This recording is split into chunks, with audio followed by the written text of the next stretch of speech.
So guess who's on?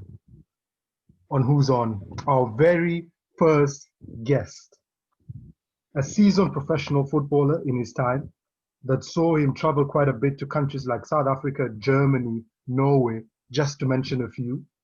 A gentleman off the field, with everybody just having nothing but good things to say about him. A husband, a father, and quite fittingly, our very first guest on Who's On. Ladies and gentlemen, Mame Niang, aka The Long Weekend. Sir, it's good to have you. Thanks, man. Thanks, my brother, for having me. Yeah, so what are you doing now? You used to play, and are you still playing? Yeah, no, I stopped playing now. Yeah. I'm coaching a fifth division team. Yeah. How is it now? How is it compared to playing football? Do you enjoy it more, or you rather be playing football? Yeah, to be honest, I'd rather be doing football. It's it's easier to be part of a piece of a puzzle. Yeah, I But see your son. I see your son there. How are you? yeah, he's gone. This boy is busy. Yeah. Yeah, but I think it's easier to be a footballer. I think it's more challenging to be a coach, but it's an exciting thing to do. Yeah. It's very exciting, but it's something I look forward to Yeah. doing. Yeah. Do you do Unfortunately, we things did it. differently? Yeah. Sorry. Do you do things differently now that you're a coach, in terms of preparing for a game, especially I mentally? think I think I watch the football games differently now Hmm. than when I was a footballer. Because when I was a footballer, I was more focused in strikers' movements and goal scoring positions and stuff like that. But now I'm more involved. I'm more interested into the positioning of the teams, how teams press, Yeah. how they set up a defensive line, and Hmm. things like that. Those things that coaches need to perform a good to set up a good team. Yeah. That's true. And how I is it think managing? Sorry. You go on. yeah, Go on. that's mostly like you said, managing how to manage a team and be Hmm. able to block the opposition and see Yeah. the weaknesses of the opposition, things like that. Yeah. Yeah. Like I mentioned earlier, football took you all over, really, all over the world. Took you to Germany, Norway, South Africa, Cyprus as well, I think. Cyprus, I was in Cyprus for 7 months, I think. Yeah, How was seven it that months. So the change of culture almost every, I don't know, so I often? think How was it? it was. I think the most challenging one was actually South Africa because when I came to South Africa, I couldn't speak English. Wow. I could only speak French and Wolof, my mother's tongue. Okay. So it was a big challenge, but I think I managed to stick my nose in and listen and learn a little bit with my small dictionary. You know, I Yeah. I remember a funny story. I was staying in a Road Lodge in Germiston, and I wanted to order a hamburger. So I didn't. I know it was hamburger, but I didn't know what else to say. So the first thing I said was hamburger. This guy's asking me, "Do you want hamburger?" I'm like, "Hamburger." Then I said to him, "Wait." I use sign languages. I said to him to wait. I must find the other words that that I can add into Yeah. to make a sentence. And now, how many languages do you speak now, currently? Now I speak basically 6 languages, Wow. but So that's English. I understand less. I understand less Swedish. Okay. I speak Norwegian, Swedish, and German, Okay. French, Wolof, and English. Wow. That says Yeah. a lot about you because they usually say that someone who picks up languages is very intelligent. Actually, we could see that whenever you played, you were different because I mean they called you Long Weekend. You told me earlier that Long Weekend you got it from Suzuma. He called Yeah. you Long Weekend because you were tall. So you were a different kind of tall player. You were a player who was agile with his feet. So you're actually very different from your conventional footballer because they say a lot of Africans they tend to struggle with um, learning a new language. perhaps when they go, Yeah. but it was different with you.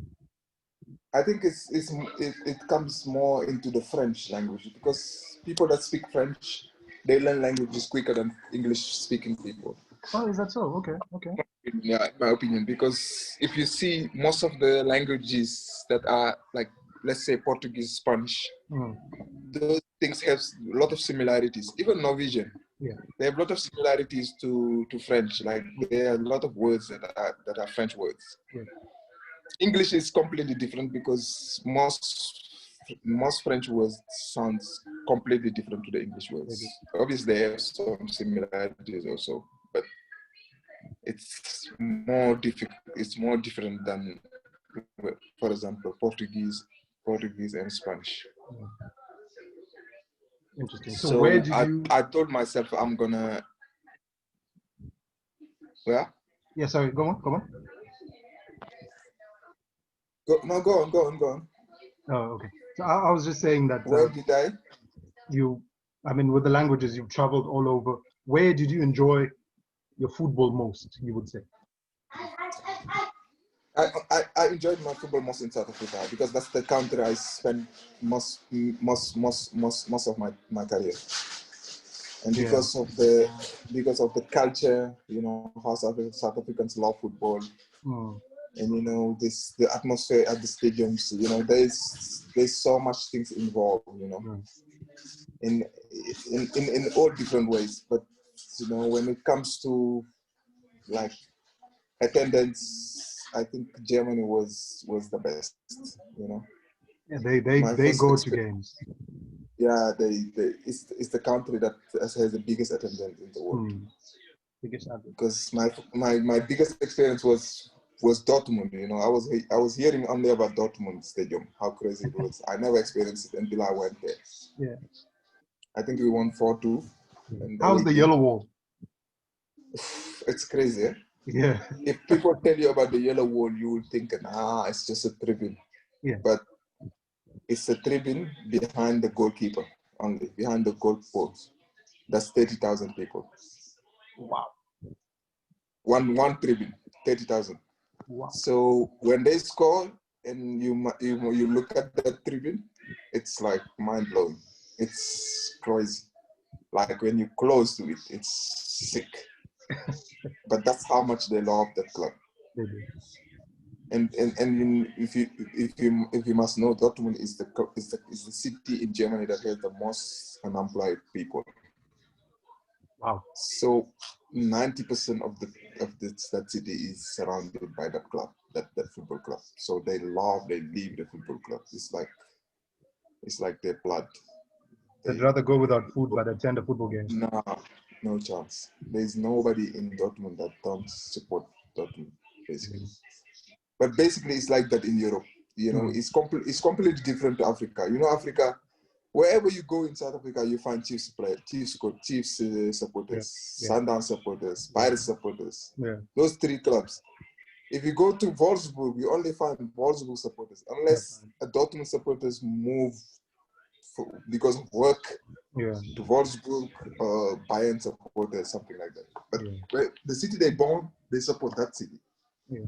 That's the pride they had about their cities. I think that's really good. No matter where the club is in the league, no Yeah. matter. Yeah. Yeah.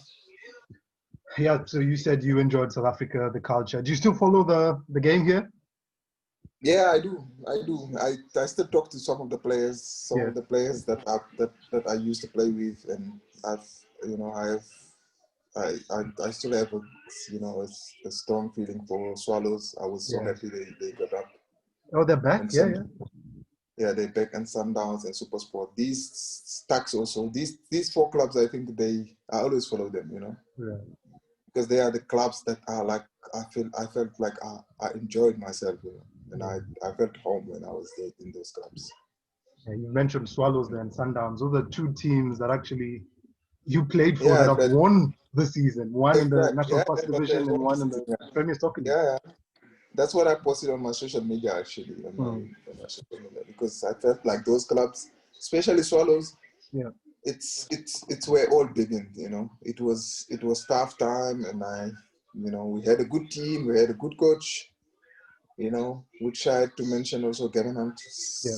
He played a huge role in my career. He's a serial winner. He wins. He wins. He Yeah, wins. he wins you games. I remember on my first season, 2 seasons at Swallows, we were unbeaten for 2 seasons at the Rand Stadium. No team beat us then. No teams. 2 seasons.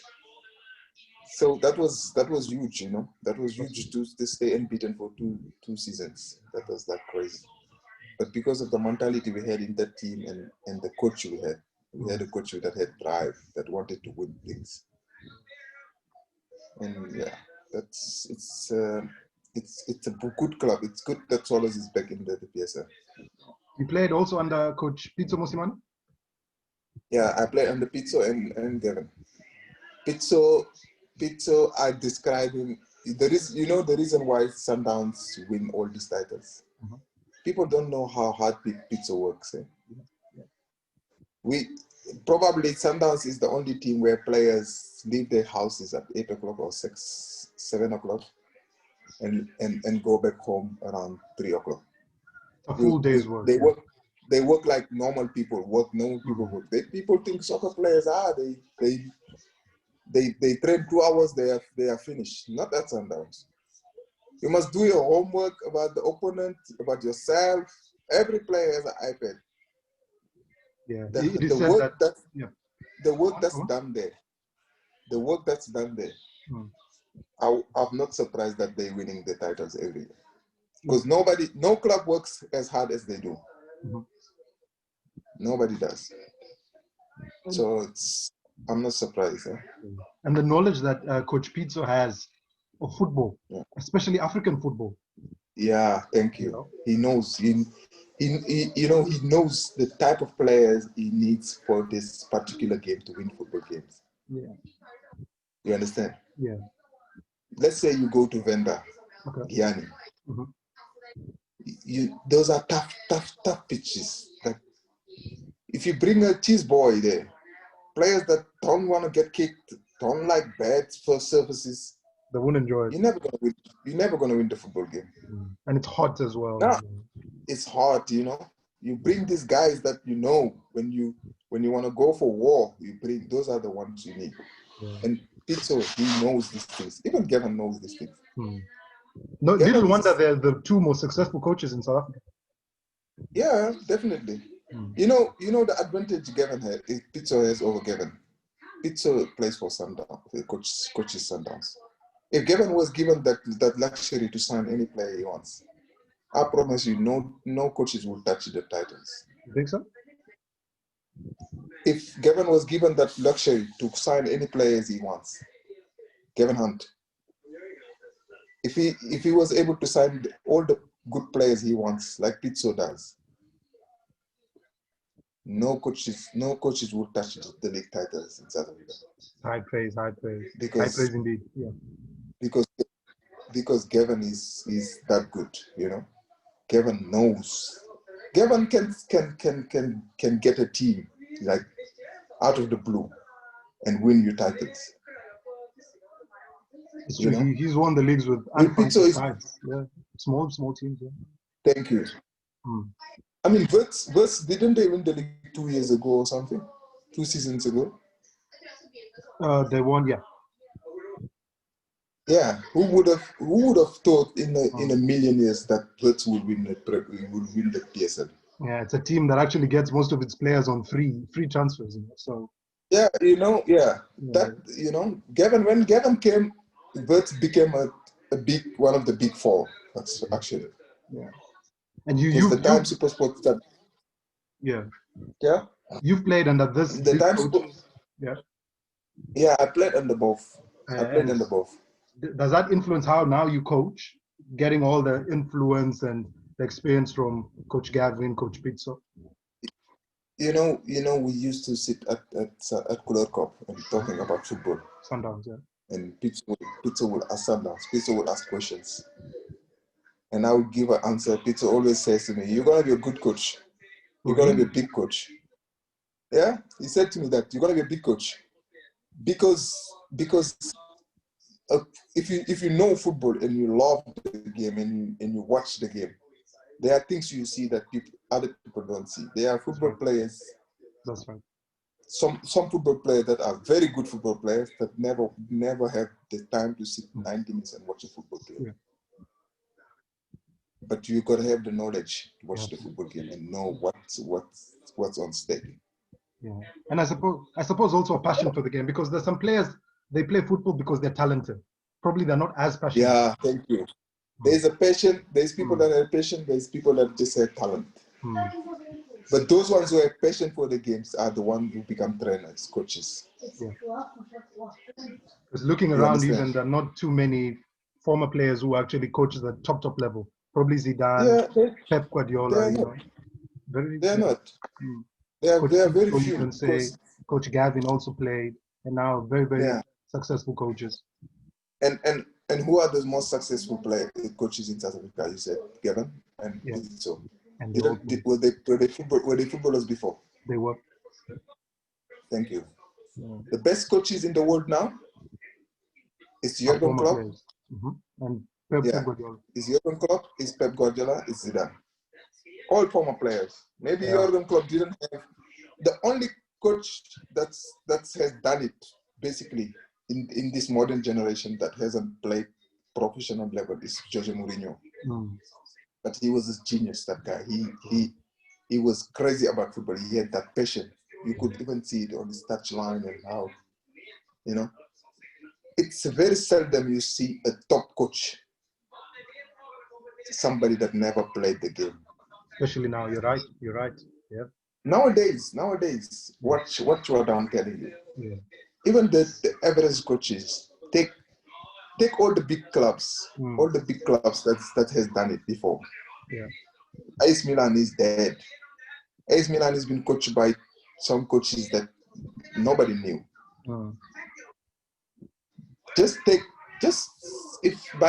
For example, if they take Jurgen Klopp there or they take Pep Guardiola there, just one season, things will change completely. Because he understands the players. He was in their shoes. He knows how to relate. Thank you. Yeah. You might get footballers that won't make it because maybe they're unlucky. Maybe they don't get the system. Because bottom line is, when you're a coach, you need to understand what type of players you have in your team. That's right. Because during my time at Swallows, I was the striker. Enrico Botes was the striker there. We had Dennis Lotta and we had Simba Marumo. And we were like 4 different strikers. People thought, they were just playing long balls.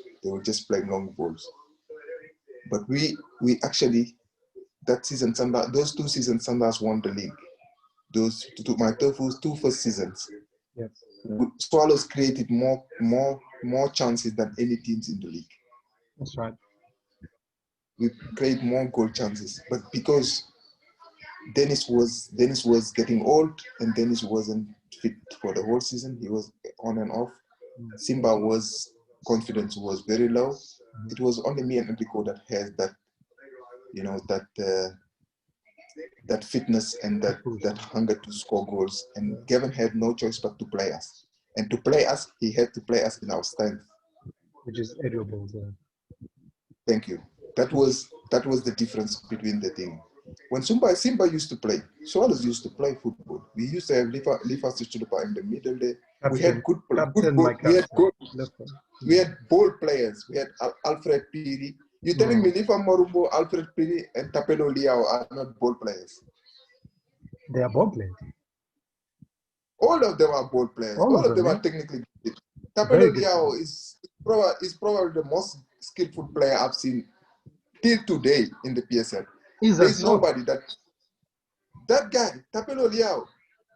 I remember, we used to play, and Enrico Botes is like, Tapelo, you even dribbling us. We are your striker. You should be passing us. But he's driving us crazy because he does tricks. We don't understand where he's going.